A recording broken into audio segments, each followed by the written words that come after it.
We'll do this episode in double time, just in case we have to run out of here. So, here we are, episode. We're going. Like, you don't have to do 1.5 speed. We'll do it for you. We'll do it for you, yeah. There's no time, man. Move on. Well, this is episode 16 of Life in the Dad Lane. I'm Ed Placencia. That is Lane Compton. We are still in month 5 of talking about Lane, the adventures of a first-time father, and what we've dubbed we've kind of nicknamed it the trick baby, because not that it's a coast, but there have been moments that we're like, oh no, and trick baby's like, I'm going to make it easy for you. You're sure going to want a second one real fast, aren't you, Dad? How is life with the family, Lane? How is it this week?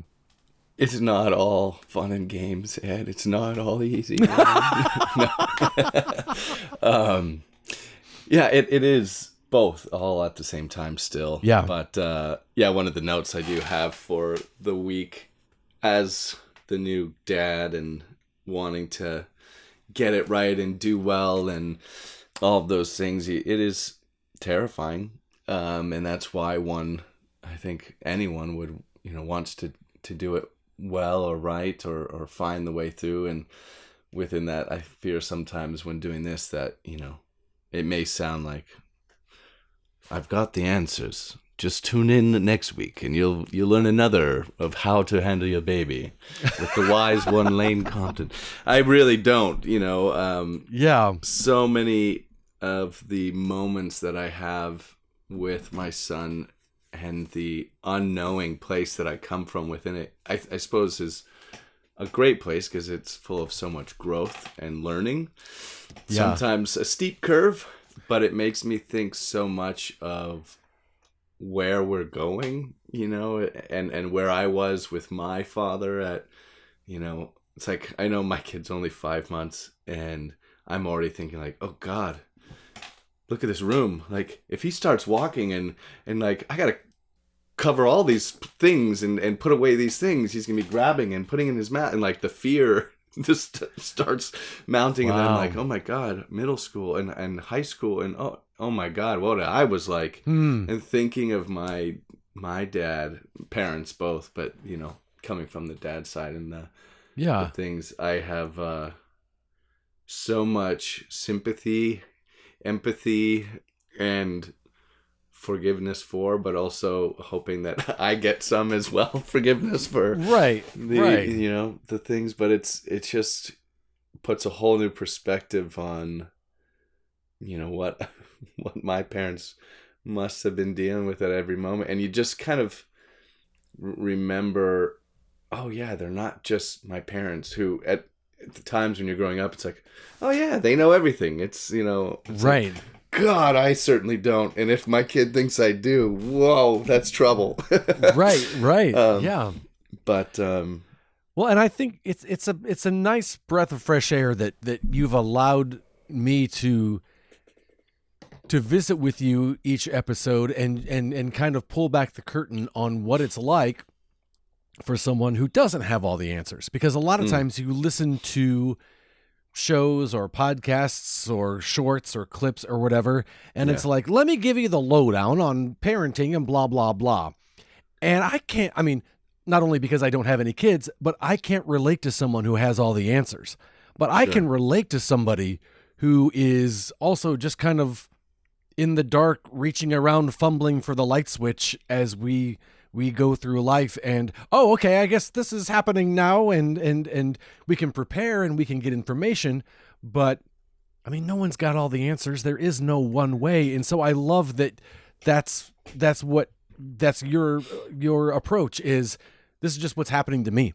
No, I'm glad you said that, because so much of that thought that I wanted to bring to today came from last week when we were talking about, should he be wearing headphones and measuring, the decibels and all, like, right. And all of these other things where, like, my feed now is all of these, podcasts or someone saying, did you know that in Norway they don't let their babies do blah, blah, blah? And it's like, we're such a culture now of, wait, I gotta watch that again. Was that the answer to how we do this? Oh, I know. Okay, now I know. Now Yeah. I know. And it's I think it's trouble, you know, because there isn't a one way. I think certainly there's things that other people have tried, and there are things that are scientifically proven that, you know, these types of things do occur. They're gonna be growing teeth, so feet, you know, having sore and needing to gnaw on something and teething is a thing. It's going to happen. So yes, Right. what are the things that other people do with it? But some of the stuff, it's like, I don't know. We're all, you know, we've all got the answers, every answer at their fingertips these days. And that, I think that can be trouble, you know. Yeah. You forget that there is and always has been a part of this that is intuitive. There's intuition about what needs to happen. And there's something about being in the room with your kid and your spouse or whoever you're doing the raising with, or if it's just on your own, and that bring together a symbiotic relationship of like how this thing is going to work. Yeah. And when we start going, okay, well, let me just check here, you know, we forget Right. that no, it's a living, breathing thing with us right here.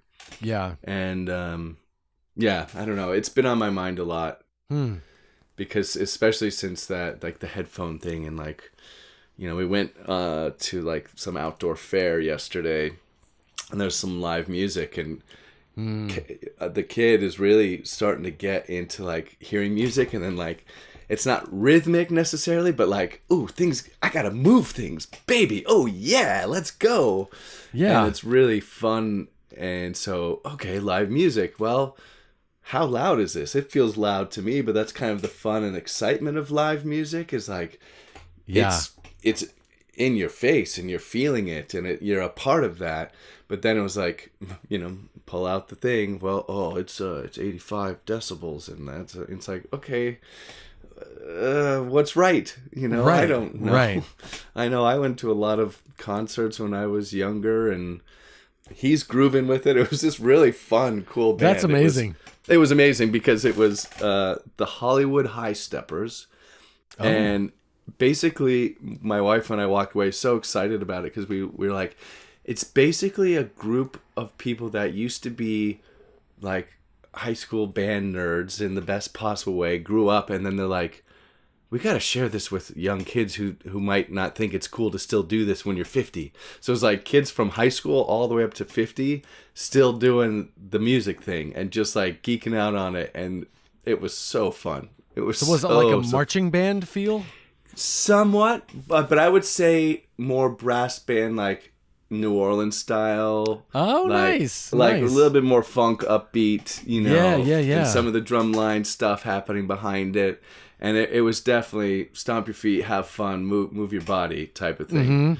But such a eclectic mix of ages and people, and it was really fantastic. But we're there, and it's like, I don't know, I probably shouldn't stay for too long because it is so loud. And, you know, our afternoon was already kind of winding down. But, you know, it's that thing of like, well, yeah, I read this thing, so I think everyone should have headphones if it's this. And it's like, I don't know. And there's probably not enough research to say.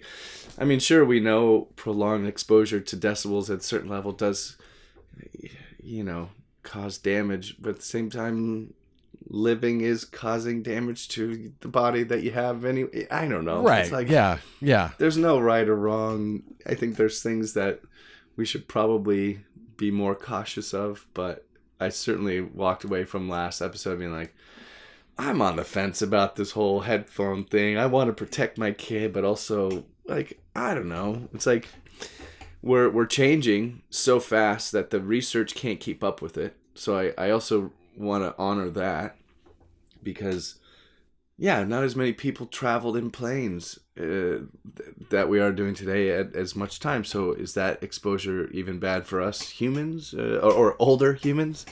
Right. Humans is like my alien life form that I brought into the play. You know, maybe it doesn't affect my alien. Anyway, the rant can keep going, but I think you get the gist of it. And so Yeah, and I definitely want to assure you, and if you're coming from a place of, just be assured that you did not come from a place of this is the thing. To me, you came across as, oh wow, someone said this thing. Is this a thing I should be worried about? Like, and so you came across as as more curious than coming across as this is the way. You know, just kind of like, you see a reel about, hey, here's a new way to fold your towels. And like, oh, wow, that looks like a better way than I do it. Maybe I should be folding my towels that way. And, it just kind of, that's how it came across as not as this is the way, but as oh, wow, I never thought about this before. Is this a thing I need to be super concerned about? So yeah, Yeah. Well, is your feed like that? Do you have a lot of those things of like, did you know you've been doing this wrong the whole time? A pan should flip this way, or do you have a lot of that stuff in your do you gravitate towards that stuff? I've done a pretty good job. My feed is primarily people falling down or getting scared. So I've done a good job. My wife is the one that's like, I log into her YouTube account and it's 6-year-old gets death penalty for murder. And, a screenshot of a child screaming in the courtroom. I'm like, what are you watching? Oh, murder. Yeah. Well, my wife likes the murder shows too. It's so funny. I love that it's, I think I've lost the kids getting hurt. That was always a part of my feed that I thought was always pretty funny. I need to go back to that. Although it's probably going to drive me up the wall. I would think it would give you. Would that give you new things to be paranoid about? Like, oh no, this could happen to my kid. Yeah, I suppose. I know I fell and hurt myself so much growing up, running around doing things outdoors and whatnot that I kind of, I don't relish that my kid will have to go through it, but I think there's like, you gotta skin your knees a bit and bump your head and my wife, on the other hand, working in emergency medicine, only knows the worst case scenarios, right? Like what happens when you don't wear a helmet, and it's like, oh God, yes, they're definitely wearing a helmet. Like all these things, and it's like, no, they're never going on a dirt bike. They're never. It's like, yeah, and maybe that's okay. Never playing football, and it's like, yeah. I mean, there's other things in life, but if one gravitated towards that, I'm sure there's ways to do it better. But yeah, I'm probably more on the lenient side. My wife is more on the, fearful and protective. Like he bunked his head the other day, and she's like, "Well, how far did he fall from?" It's like, oh, he just fell He was over. on the roof. Yeah. We were putting up the Christmas lights. And speaking of, have you guys put up any holiday decorations? Are they catching his eye? Is he noticing that they're different in the house? Yes, to the first part. We did get a tree. We have since decorated said tree. The lights are on. We've got some lights in one of our garden windows that kind of faces out. We had a string of the icicle looking lights. Half of it doesn't work, and I couldn't fix it, which kind of drove me crazy. It still fills the window, and there's just some hanging to the side that don't work, and no one will be the wiser. He likes the lights. There's no sense of the mood is different. It's like the holidays, but there's definitely shiny things, and right. I'd love to grab that off of the tree, get me closer, Dad, and but yeah, it is fun though as the parents. Like I came home last night. I worked late at a bar, and my wife's been leaving the tree lights on for me, which is a really nice thing to come into. But there was a present under the tree. Oh. To my son from Santa, and I didn't know what it was, and a part of me was like, wait, I don't get to know, aren't I Santa? And my wife was like, well, no, it's fun for you. And it's like, well, he doesn't. She's like, I know what I just like get him to sing. We open it. It's like, whatever. It's like, and she was right. And it was really exciting. That's kind of cool, like, actually. Oh, yeah. This is like bringing back a little bit of that magical thing that, you know, That's whether you believe he's idea. real or not, still there's magic, you know? I love that. Yeah. So the mood is being set. And, you know, it's just going to be the three of us for his first Christmas, which I think is also really special. So, it's been really exciting, and, you know, putting up some ornaments and, you know, things from, we have some stuff from my wife's childhood, and then some things that we've kind of collected over the years. And yeah, it takes on another shape, you know, there's another level of like excitement around it, I guess. The holidays are always lovely. I think the energy of being together and coming together as a family, it's special if you have that opportunity, and it certainly feels like our first one will be. Do you have any holiday traditions that you're already bringing into your family or hope to bring in? No, I mean, the thing that we always do a movie Christmas Eve, or we did, and we've been trying to keep that alive. My family growing up, and my wife and I have joined my family when all together in doing that, and now that both of our families are all together for the holiday, some of them will join now too. But yeah, the other thing is we make tamales. What? Yeah. Like real tamales? Yeah, my wife was real into that, so we started that becoming a tradition and Christmas Eve thing too, where we make a bunch, and some are for that meal, and then some are put away, frozen for other times throughout the year. But we make a different one every year, and yeah, we've gotten better. We were not very good at the start, but yeah, you know, you develop your technique, and we're learning. Right. I think it's 4 years now we've done that. So that is amazing. I love that. What the heck? I'm so jealous. Yeah. Oh my gosh. Some of them you wouldn't be jealous of not having, but we've made some good ones. Now, last week, Lane, I asked you if you thought that baby would be crawling by New Year. You said no. How is his journey to get onto all fours going? Is it much different from last week? Well, I watched a video online, Ed, and I've learned that... Do tell. I did. I mean, look, it's you look not so my ashamed fault. about it. Well, I don't know. There's something I'm feeling more and more put off by. But anyway, that's a whole other thing we'll have to unpack in therapy next couple days. It's going, and the thing that's starting to happen, which is why this video comes to mind, is the frustration of not being able to fully put everything together that he wants, where he'll be on his, you know, doing the tummy time, and you see, you know, he's starting to push himself up, or he pushes his butt up and his face goes down, and that's not fun. So then he does this and his butt goes down, and then he sees the toy he wants, and you're trying to be encouraging and say, I know it's, you know, difficult, and come on, you can do it. And it's like, maybe you're too young. You shouldn't, you know. But he gets kind of frustrated, and so the thing of learning, like, it's okay for him to be frustrated. And so he's kind of like whining about it. And it's like, well, I'm not just going to, okay, and, you know, pick it up and move the toy to him, or vice versa, move him to it. But at a certain point, it's like, okay, you can't do anything about it. You're not crawling yet. It's not like you're being a big baby about it. And so, you know, I let him struggle a little bit. And I guess that's what the takeaway from the video I watched online. Yeah. You know,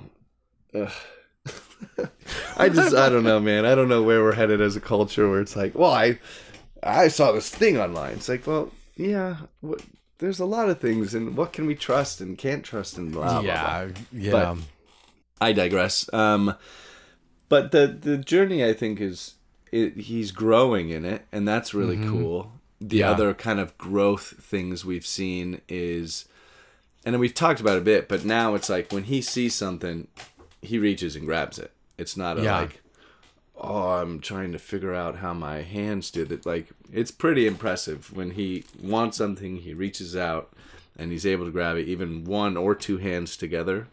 So that's certainly a milestone that they talk about. And then, like, one of the apps that we use, the whole leap thing, like where they go through these different stages of growth, is talking about how he's now able to see events and stream them together. So what they mean by that is, think of, and this is the example they use, so I'm just stealing from them, is like the ball goes up and then it stops and then it comes back down.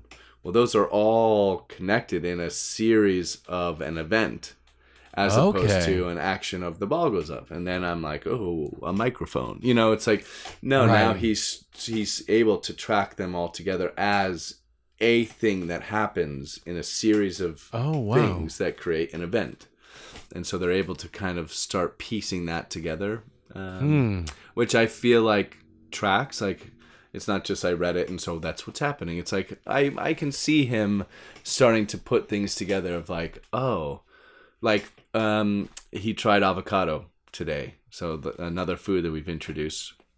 And you can see, like, he sees the thing in your hand and you put the spoon in to, like, scoop some out, and then he sees it coming to him and he knows, like, oh, now I'm going to take that and put it into my mouth. It's like he's completing the event or whatever. Right.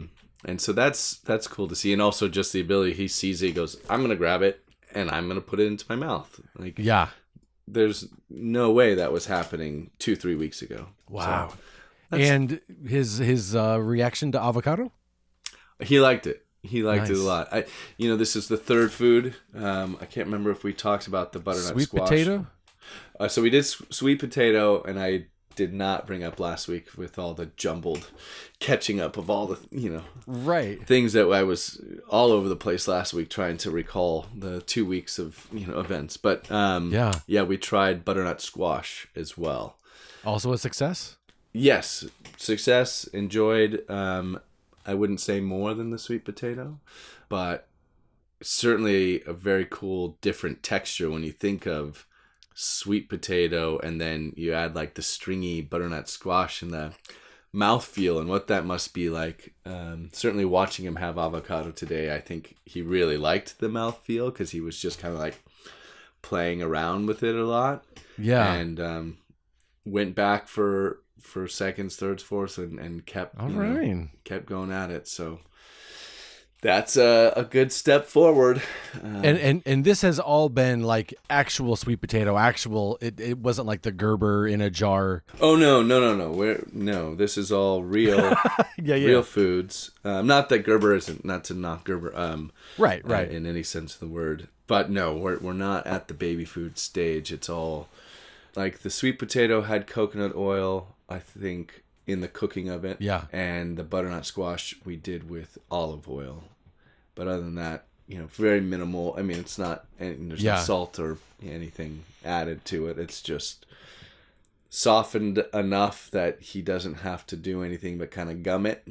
Yeah. Cooked enough that it, is not so solid and warmed when he's eating it. So he kind of gets that feeling of it too, although of course we didn't heat up our avocado. Good on you. But sure. Oh, you're not cooking your avocados? Let me tell you, I saw a video online and you were doing it wrong. I'm really happy that he's your little guy is responding to music the way he is. I wondered at what point would he hear music and it would trigger a response. Again, like you say, maybe not exactly on the beat, but just a response. I love that. I'm so stoked. It is. And I'm glad you said that again because I remember you had asked if he was. And it was kind of like, well, I don't know. It seems like he knows music's happening, but it's just kind of like he's taking it in. And I don't really know how hearing develops. I no videos come up in my feed about that, but the thing that has happened is he is kind of like starting to want to move to it. And we have a piano in our house, an old kind of like upright, nothing fancy. But I've been sitting down with him and just letting him like, and at first it was kind of like I would put his hands on it and he'd be like, okay, what is this thing? Like, where's my toys? Or like, let's go somewhere else. Yeah. And then I tried like holding him so he could like touch it with his feet to see if he'd explore that way. And again, it was kind of like, okay, I did the thing. It didn't seem to kind of like connect up. In the last week, I'd say really it's been the last week. Right before Thanksgiving, my wife's family was in town with us, and Grandma on that side sat with him. She's very musical, great singer, and also plays guitar and piano. You know, she's very, very talented in that way. And so they kind of sat down. But again, it was not as thrilling to him. But all of this has led up to this week where now he is banging and interested in how it happens, and like realizing when he goes down to the left that the sounds go down and deep and it's higher on the, like he's exploring and playing. So much so that it's gone to a point where if I don't let him kind of finish what he's working on, if you will. We're composing here, Ed. Okay. Yeah. We got a prodigy on our hands, clearly. That's what I thought. Yeah. Oh, yeah. I'm very advanced. No, but truly, like, if he's not kind of done with it, and I walk away, it's like, no, don't take me away from that. Interesting. So he's into it. Then there's something about the sounds, and obviously he's not making music, so it doesn't quite line up. And maybe it's only in my eyes because I know what a piano can get to, that I say it's linked to this whole him moving to music. But it very well may not be, and it's just the fact that he likes hitting things, and sure, a sound happens to happen, and that's fine. He just wants to hit something. That may very well be all that's happening. Right. But in Dad's eyes, I mean, we're on our way to the mat. You're on your way, you know? Yeah. Look out, John Batiste, because yeah. Step aside, Mr. Batista. Come on.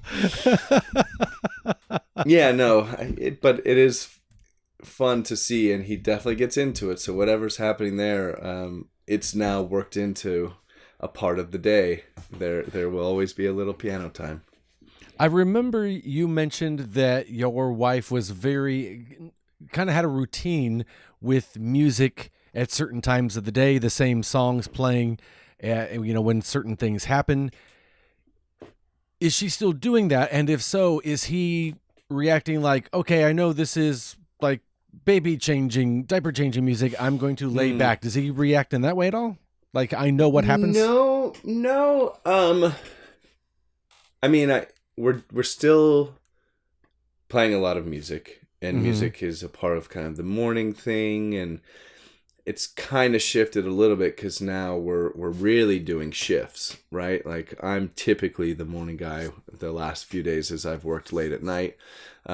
She's given me a little breathing window to sleep in a little bit, so she's taking the mornings.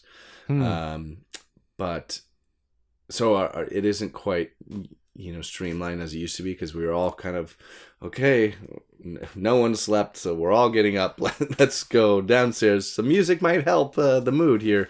No, but certainly with the end of the day and kind of winding down and playing something more soothing and soft, I think he's definitely responding to that. But no, the only thing that is like the reaction too is when like music that makes you want to move happens, we tend to kind of get into it ourselves. Yeah, he likes a dance party. The kid likes a dance party, so that's fun. So we maybe do a little bit more than we would if it was just us cooking. We like to cook with music and music around dinner time. I think it's always nice. My wife listens to a lot of very eclectic, all over the map, so it's really cool to see him getting that introduction. But nothing is so tied to an event of like, this is what's happening. So shifting gears a little bit, and I know they change depending on the manufacturer and what have you, but is he in, for the most part, like 3 to 6 month old clothes? Is he like, what are most of the tags that he's fitting into, say, right now? Oh man, Ed, you opened a can of worms Oh, with this question, right. in like Right. in a way that like can be so frustrating. It's like one manufacturer 3 to 6. It's like this isn't. He came in. This is too small, Yeah. and usually it's too big. But there are some things you're like, wait, he still fits into this. This is the newborn. What in the hell? Like, how is that? Right. Everybody's all over the map. So Yeah. if you all could get together out there and make 3 to 6, 3 to 6, and Right. but yes, we have had to pull pretty much all the newborn things out. The 0 to 3 were kind of in. I shouldn't say newborn. Newborns have been gone, but the 0 to 3 month, can really be all over the place. Some of them were like, this should definitely be newborn, not 0 to 3. There's no 3-month-old wearing this.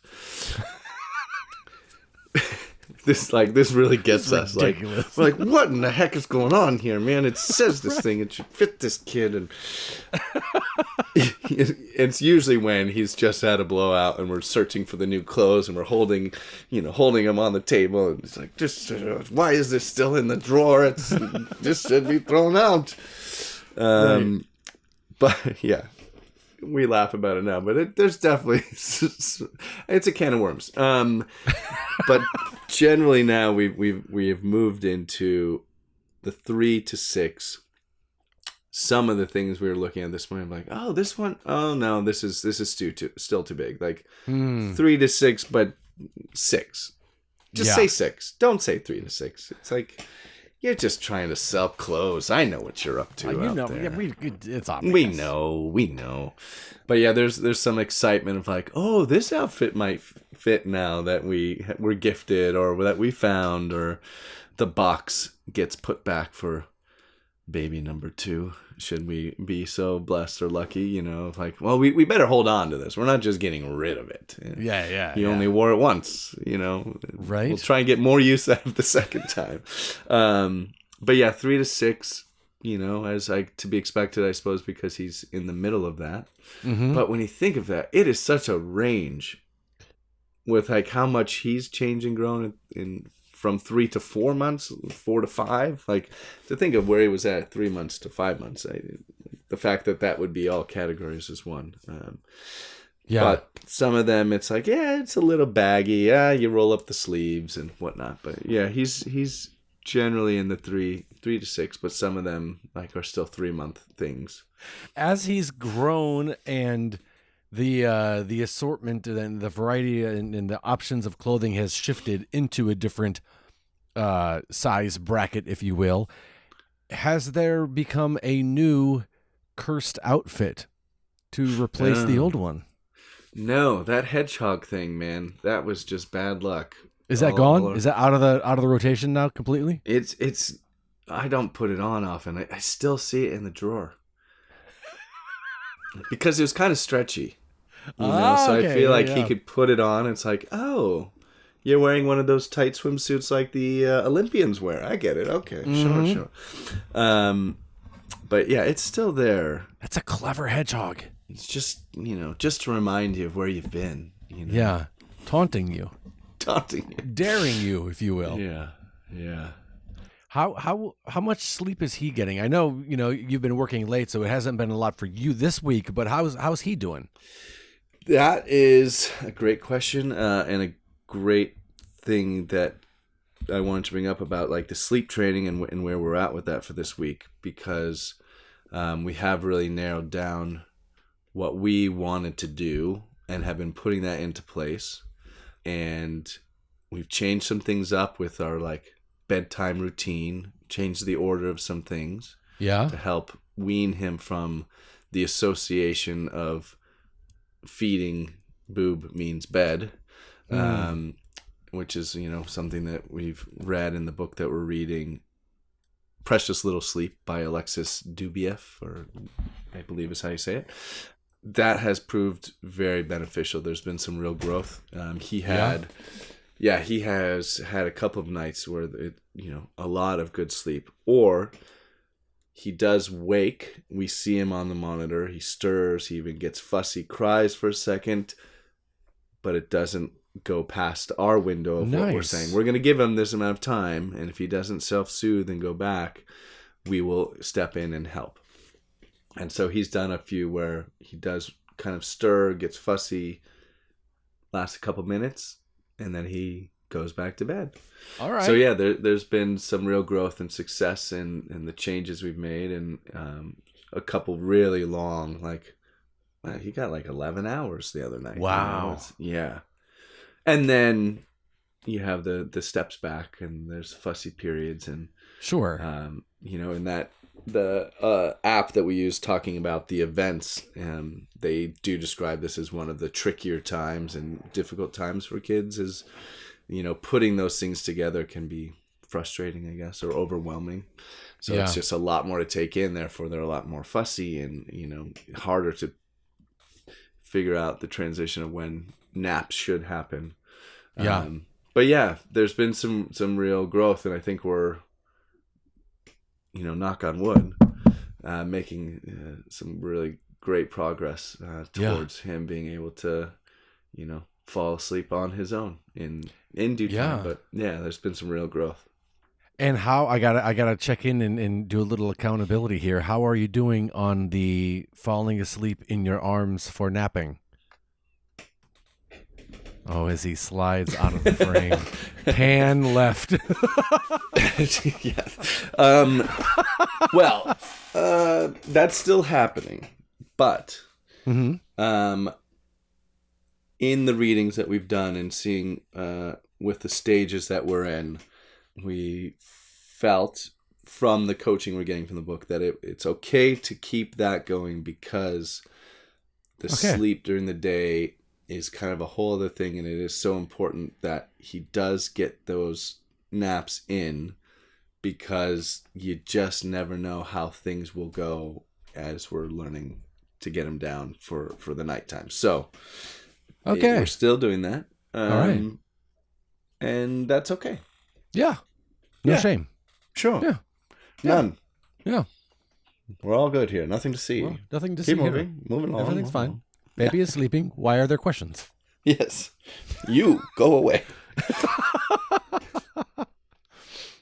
I also wanted to check in, Lane, and just ask how's your wife doing with the recovery from the C-section? Is she 100% now? No, I don't think she would say that. Yeah, there's a lot of progress, I think, and her ability to do the things that she likes to do and be active. And, it's like she had a PT appointment today. Yeah. And because she was up with him as I was sleeping and did the walk and things this morning, she was like, oh man, I've already done my 10,000 steps already. And it's only my appointment's at 11. Like, I'm sure, my PT person will be like, hey, chill out. But generally, I think she's getting stronger, of course, but feeling like she's in a good place to do a lot of the stuff that she wants to, but being very cautious and wary of not overdoing it. Right. Because she's a go kind of gal, man. Yeah. And takes on a lot and can handle a lot. But, still trying to not overdo it, or I'm always, like, steep part of the hill. You want me to push, the stroller, or you've been holding him for a minute. Let me hold him and give you a break. But I think progress is only good in where she's at in the stage. But there's, we were with family friends right before Thanksgiving and on that trip, and the wife, whose kid, is now almost 2 or just turned 2 on the 5th, actually, sneezed or did something. It was like, oh God, I can still feel it. So, there's some things that may kind of always linger, and it depends, for each person's different, but in some ways, I think that made my wife feel like, oh, okay, so I don't have to be 100% yet. Yeah, She's still dealing with things. But then I think it also set in mind of like, oh my God, how long will this take, Yeah.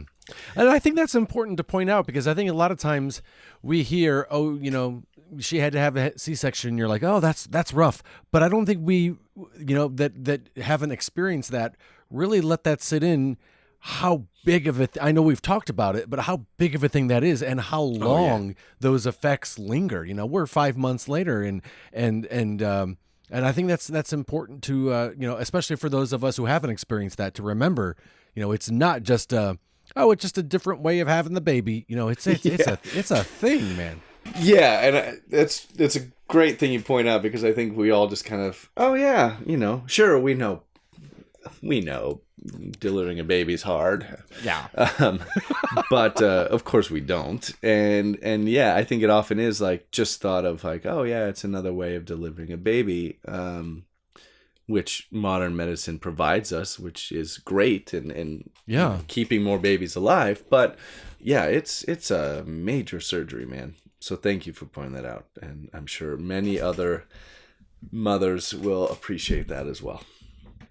I know you said that you guys are having your Christmas, just the three of you. I believe you said last week that you'll get together with your family, I think on Christmas Day or Christmas Eve. No, not till later.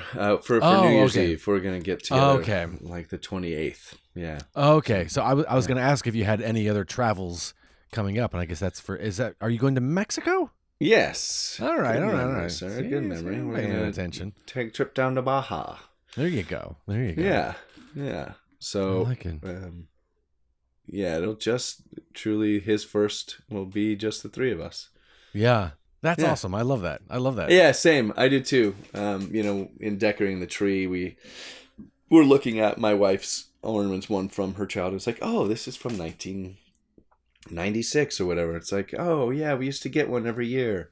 Yeah, I think we did that too. Oh, well, we got to get him something or one. And so, yeah, just creating memories. It's it's exciting, man. It's wild. Is there anything he sees that like maybe you pick up and his eyes light up like, I love playing with this thing? Like, you grab a certain toy or an animal? Well, it's cool you say that because today, literally this morning as well, we were going through some of the box of toys that we've been gifted from family members or friends who have already had kids. And some of them we got were like, well, he can't play with this now. We put it, up in the closet, and we pulled it out today because he's kind of sitting up on his own. He can be up on his own, but then if he reaches for something, it's the slow, like, the tip onto his head or back.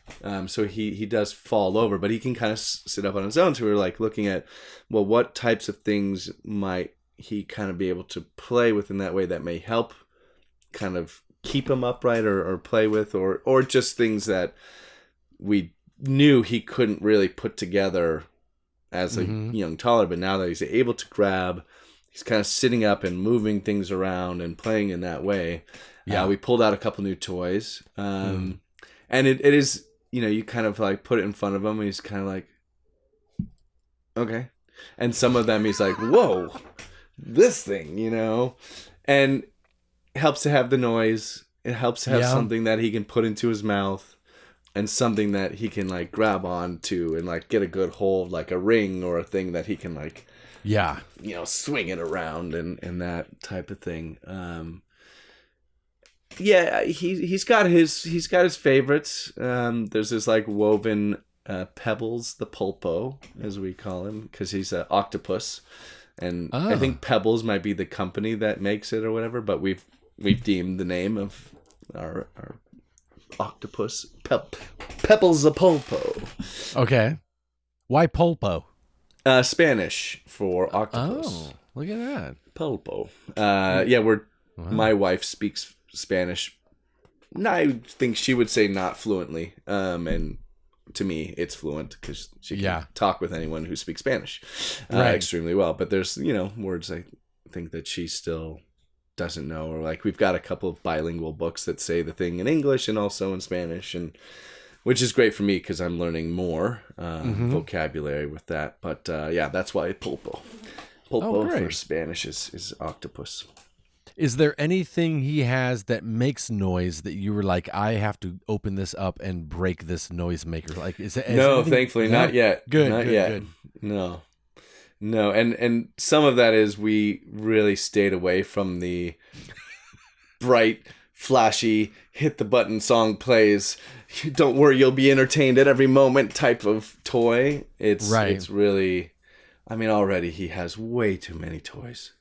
Yeah. But, you know, yeah, I keep finding myself like, well, what are we doing now? Let's go find it. It's like, it's okay. You don't have to have a toy every moment. It can just be, let's look out the window.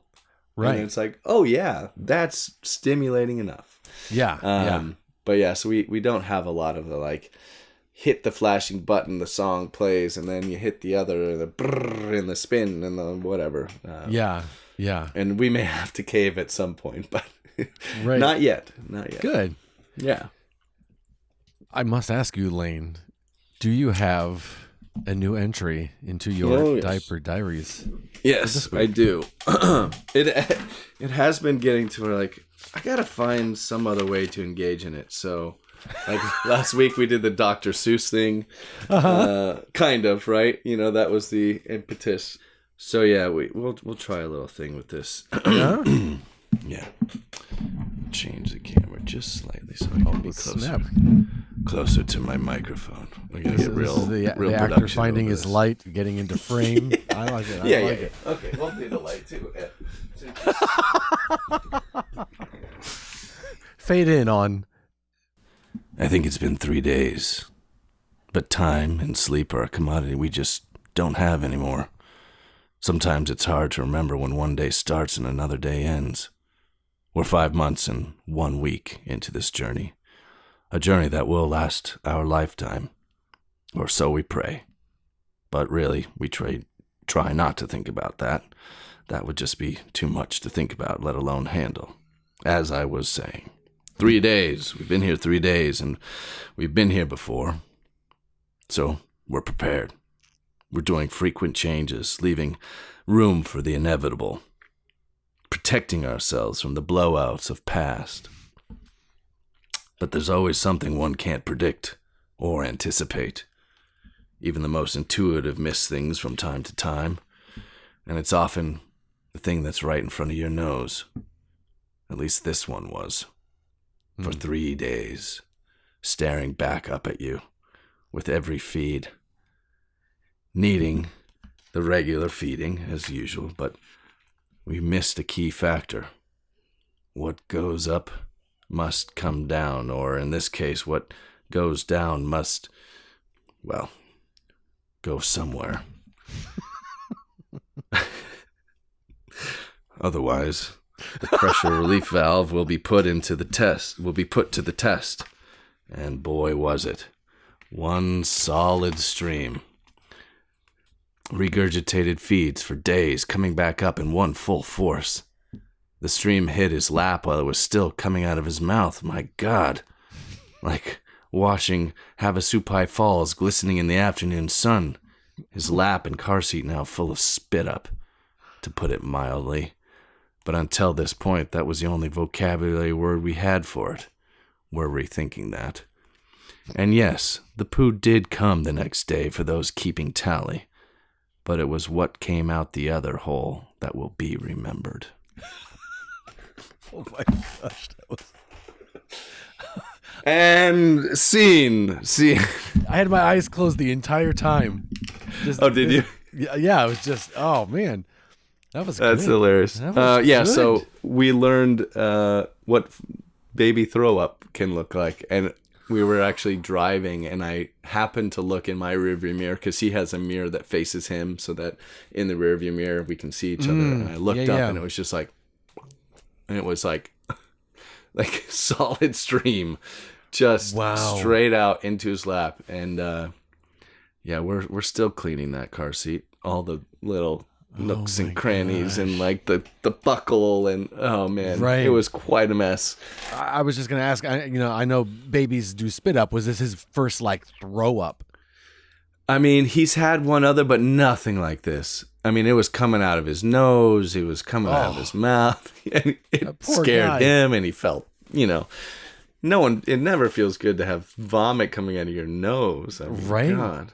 Oh. Yeah. So that was a big one. But yeah, he did also have the poo the next day. But it's like, God, is he constipated or is it he's getting, it's so nutrient dense that he doesn't need to. And it's like, oh man. But the poo itself was like, just like, poof. It's like, oh God, what? And it was sitting on my lap and it's just like, oh, it's like he's learning to push it out when he needs to, I guess, Yeah. But, yeah. Wow. Oh yeah. But yeah, having fun with the Poo Diaries. Oh my Diaper gosh. Diaries. Yeah. That's good. To keep the I like alliteration alive. Yeah. That was good. I like that one. That was a good one. I like it. These are you still entering them into the app? Is your wife seeing these and being like, Lane, what are you doing over here? Yes, and it does often start with me penning it because I'm not a great texter. So Yeah. it's like, okay, put a pin in that one. I'm going to write it later, or yeah. So some of these, I think all of them are in, but maybe not to the full extent. It's like I do the cliff notes, get the notes down, and then I formulate the full story later. And, some of it is like, oh, God, it's already time for another podcast. I got to have something. I hope something. Oh, there it is. Yeah. Okay, good. Okay. Don't, Got just your when material. you think yeah. Oh, yeah. Yeah. Well, Lane, as always, good to touch base with you, man. Yeah. Right back at you, Ed. Thanks for man. sharing, bud. Always.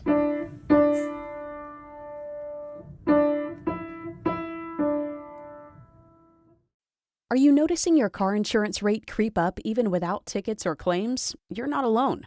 That's why there's Jerry, your proactive insurance assistant. Jerry handles the legwork by comparing quotes side by side from over 50 top insurers so you can confidently hit buy. No spam calls, no hidden fees. Jerry even tracks rates and alerts you when it's best to shop. Drivers who save with Jerry could save over $1,300 a year. Don't settle for higher rates. Download the Jerry app or visit jerry.ai/libsyn today. That's jerry.ai/libsyn.